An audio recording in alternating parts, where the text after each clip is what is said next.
And now, Dick Tracy.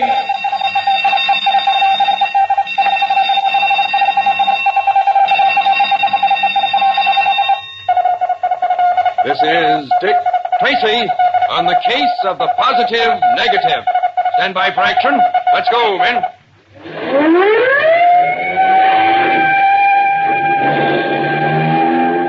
Yes, it's Dick Tracy, protector of law and order. On January 23rd, 211 years ago tomorrow, there was born in the English colony of Massachusetts a man whose signature is perhaps the best known in American history, John Hancock, the first person to sign the Declaration of Independence. After graduating at Harvard in 1754, at the age of 17, John Hancock entered his uncle's business, and when his uncle died 10 years later, he inherited the business and a large fortune. Well, after the so-called Boston Massacre in 1770, he was a member of a committee which demanded that British troops be taken out of Boston. The British governor, offended by a speech made by Hancock, attempted to arrest both Hancock and Samuel Adams. Well, this arrest is supposed to be one of the objects of the British expedition, the Concord, which led to the first battle of the Revolutionary War. John Hancock went on to greater things. He was president of the Continental Congress.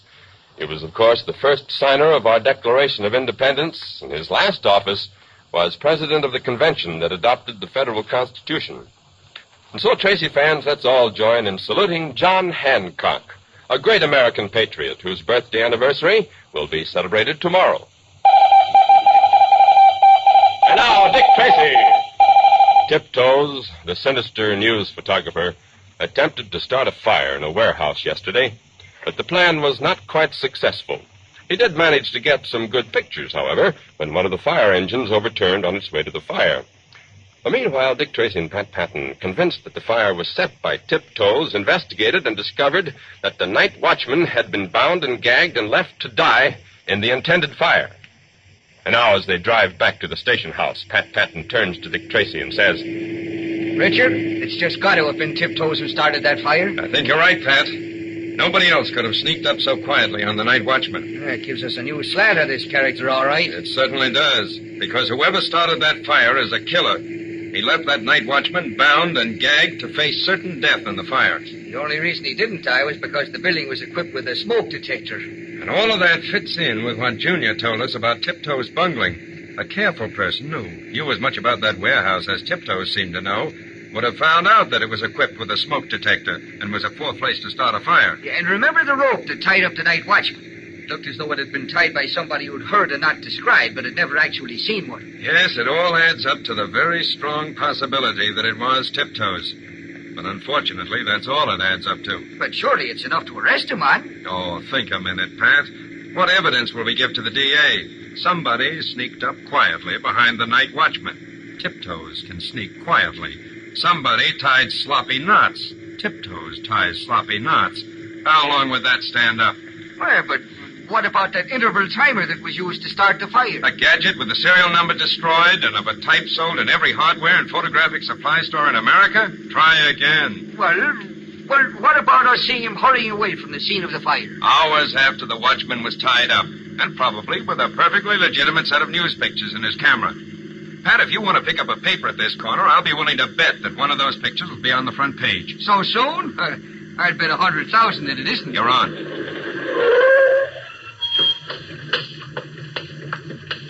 The adjournment, please. Here you are, mister. Thank you.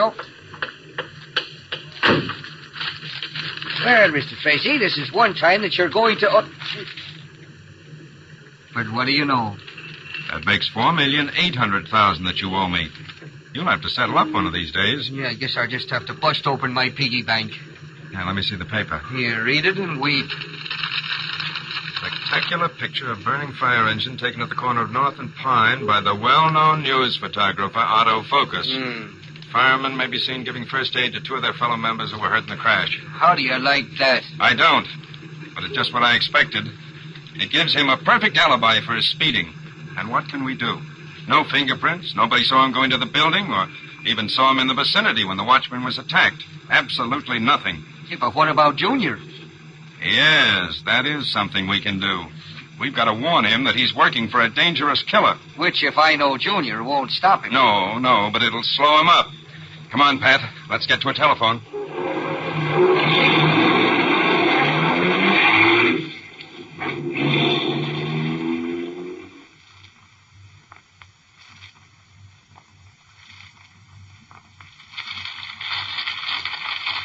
Did you see the billing I got for the fire engine picture, Anna?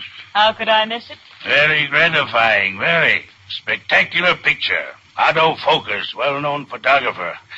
That'll just about make me Queen of the May among the spot newsboys. It's a good break, all right. Good break. It was a brilliant photographic accomplishment. Tiptoes. Do you want to know what I think of that picture? Not terribly, but if it'll make your little heart happy... What do you think of the picture? It stinks. Yeah? A terse, concise criticism. May I point out that the papers didn't think so? They wouldn't know a good picture if it came up and bit 'em. Let me tell you what's wrong with this one. I'm all ears. I've got news for you on that point, too, but we'll let it go for the moment. Thanks. First, the technical faults. As usual, you got your exposure wrong. You overexposed so badly that you lost all the texture and sheen of the wet streak. Ah, minor point. Then if you'd moved over about 3 feet, you'd have still gotten the same view. But the backlighting you would have picked up would have made that big mass of foamite glisten like snow. Amazing. Have a grape? Now for the human interest angle.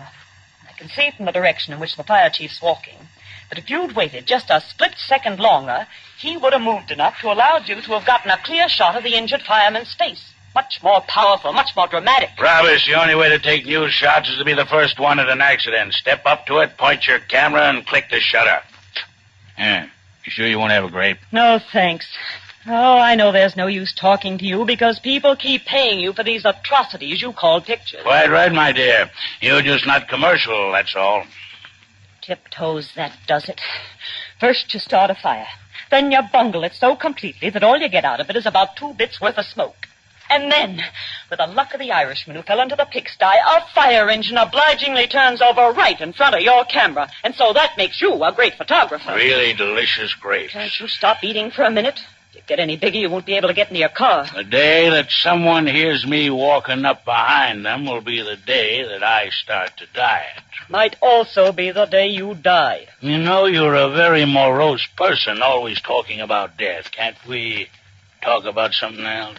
Like what, for instance? Like a plan I have for killing a couple of bank messengers. Oh, fine. Let's not talk about death, he said. What I meant was, let's not talk about my death. You know, this is probably the greatest plan I ever had because it'll get us some great pictures plus about $10,000 in cash. On the surface, it sounds all right. What gives? There's a certain armored car that carries the payroll for a large factory, and it uses the same route and runs at the same hour each week. So? Well, it'll come down Western Avenue and pass 110th at 3 minutes past 6 tonight. And then? Well, about half a block up the hill, an explosives truck will be parked. Its drivers will be eating in a dog wagon. Well, is the picture becoming any clearer? Tiptoes, that's positively the most harebrained scheme you ever thought up. And you've thought up some honeys. Think, Anna. $10,000. How could you be sure that the truck would roll to the intersection at the exact moment when the armored truck will be passing through? Would you hand me some more grapes? Thanks. It's quite simple. I know the weight of the truck and the angle of the incline. I figure that it would take the truck, starting from a dead stop, exactly 34 seconds to reach the intersection. Timing the armored truck with my stopwatch, it takes it exactly 34 seconds to reach the intersection from the church up the street. You know, it really doesn't sound bad. Only you planned your pictures with the same care that you plan your accidents. No, that wouldn't be nearly as much fun. Well, what do you say? You have a chance to pick up all the money before a crowd gathers? No, it's in a couple of canvas satchels. The explosion will demolish the cab of the armored truck, but it shouldn't do much more than rip open the part where they carry the money. So? These are good grapes. Well, let's go. It's almost 6 o'clock.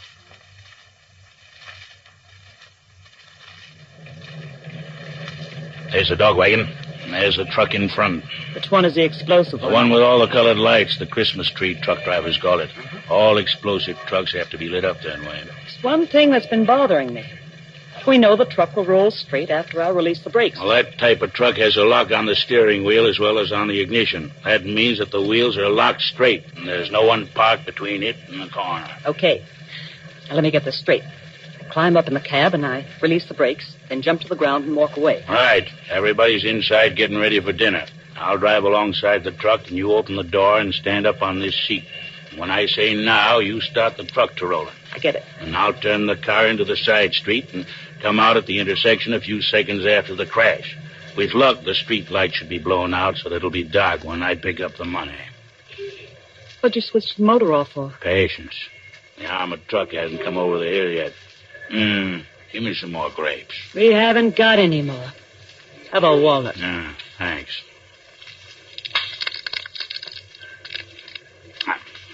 Well, if I get all the money in the truck, we should have nearly enough to get married on. The least you could do would be to stop eating while you're proposing to me. Yeah, then I might not have the strength. Well, save your strength for getting the money and the pictures. Be sure you get good ones. How can I miss? If I can spot the money quickly in the dark, I'll stash it in the car, and then I'll take some of the greatest... We're on, kids. There's the armored car coming over the top of the hill. You sure we ought to do this? We might get caught. It's too late to worry now. There she is. She's all yours. Hold it here. I can reach in, all right? You sure you know what to do? You only got about 7 seconds. You give the word, I'm set. All right. Now. It's off. Get lost, kid. She's rolling.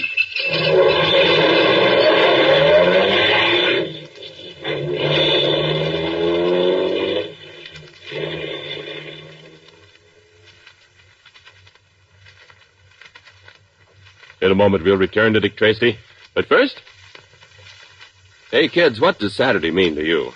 Well, I suppose it means no school. That's the most important thing, huh? That pops up in your mind first of all. And then next, fun.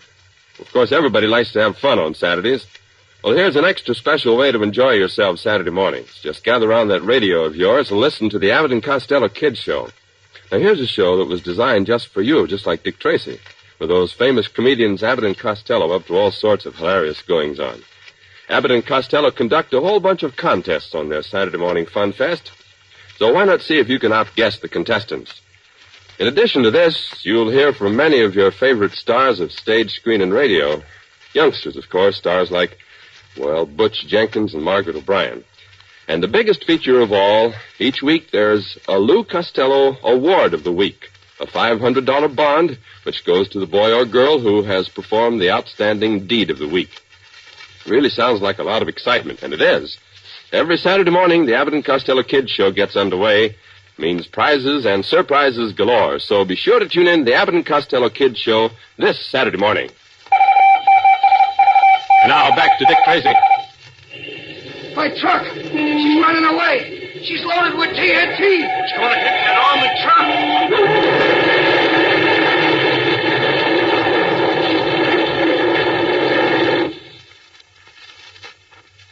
Has the money-mad Tiptoes carried out another crime to perfection?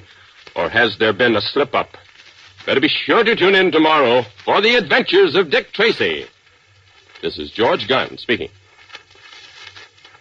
The Mad Hatter of Lewis Carroll's famous story, Alice in Wonderland, would turn green with envy if he could see Tom Brenneman. You see, collecting hats is Tom's hobby, too, and so is trying them on.